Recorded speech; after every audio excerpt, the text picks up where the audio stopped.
Welcome to the Romeo and Juliet Act 1, Scenes 3 and 4 analysis video. In Scene 3, we are finally introduced to Juliet and the two most important women in her life, her mother, Lady Capulet, and her nanny, the nurse.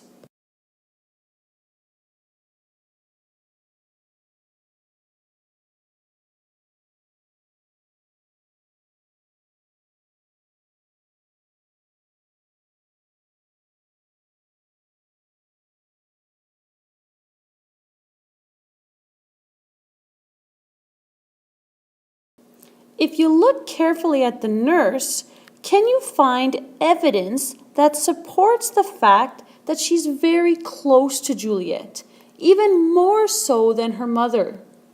Can you find evidence that shows that the nurse is a simple and slightly uneducated woman?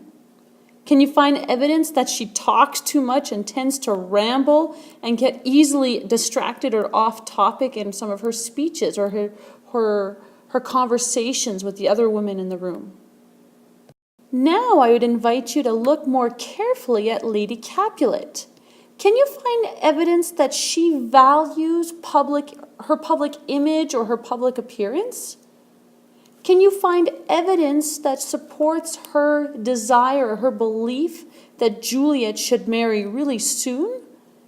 And can you find evidence, especially in the latter part of the scene, that she's really pressuring Juliet to marry Paris? Throughout Scene 3, we realize that these three women have three completely different views about love and marriage. I'd invite you to look carefully at pages 19 and 20 and try to identify how Lady Capulet views love, how the nurse views love, and ultimately Juliet's opinion about love. Make sure you identify these in your passage, in your booklet, because they can be important later on. And it's also a question in your red LES booklet. Scene 3 ends with Lady Capulet really pressuring Juliet, even saying, "Give us an answer. Can you accept Paris's love?" on page 20. And Juliet answers at the top of page 20, "I'll look at him and try to like him, at least if what I see is likable. But I won't let myself fall for him any more than your permission allows." Look carefully at that passage on page 20. What do we learn about Juliet's character throughout this scene and in that passage, and the role her parents play in her life and ultimately her decisions? For some people, Scene 4 can be somewhat confusing. And to be quite honest, there are some parts in this scene that are somewhat unnecessary for a high school understanding of this play. The scene starts off with Romeo, Mercutio, Benvolio, and a few of their friends heading off to the masquerade party at the Capulet's house.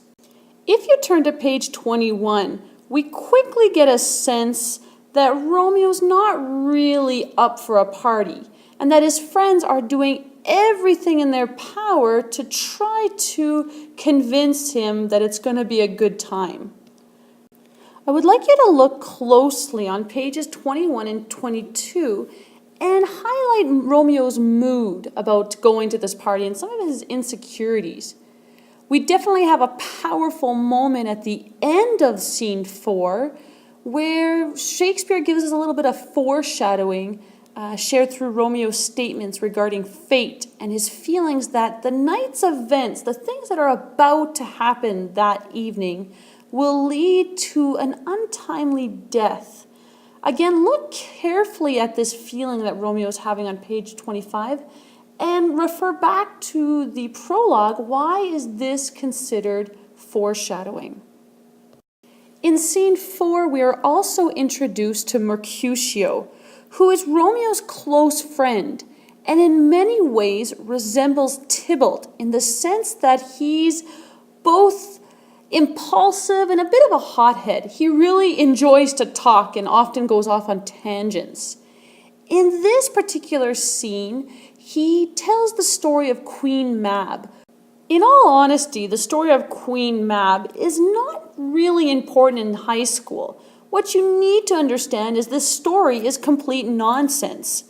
The story is essentially being told to illustrate Mercutio's opinion about desires and fantasies and daydreaming. Mercutio essentially is a very logical man and believes that daydreaming and fantasies and desires aren't really necessary, which is the complete opposite of Romeo, who we see in the earlier scenes, like in scene 1 and at the start of scene 4, that Romeo tends to be a hopeless romantic that likes to get lost in his fantasies and his dreams about love. So again, you can just skim through the Queen Mab story. In high school, in Sec 3, we're not really going to be focusing on this aspect of the play in, let's say, your response. That's it for scenes 3 and 4. Coming up next in this act is scene 5, which for many is one of the most romantic scenes of the play, where Romeo and Juliet finally cross paths and see each other at the masquerade ball. Like always, if you have any questions or comments, please don't hesitate to post them on Edmodo. Check back to see if I've answered them, or we will talk about it in class.